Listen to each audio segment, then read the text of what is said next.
Service in Des Moines has issued a severe thunderstorm warning for southeastern Cass County in southwestern Iowa, northern Adams County in southwestern Iowa, southwestern Adair County in southwestern Iowa, until 11:45 p.m.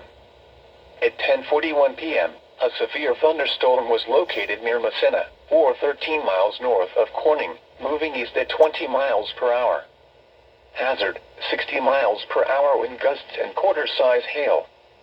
This is a radar-indicated threat. The following impacts are expected. Hail damage to vehicles is expected. Expect wind damage to roofs, siding, and trees. Locations impacted include Lake Icaria, Prescott, and Lake Icaria State Park. For your protection, move to an interior room on the lowest floor of a building. Repeating, a severe thunderstorm warning has been issued until 11:45 p.m. for the following counties in Iowa, Adair and Adams.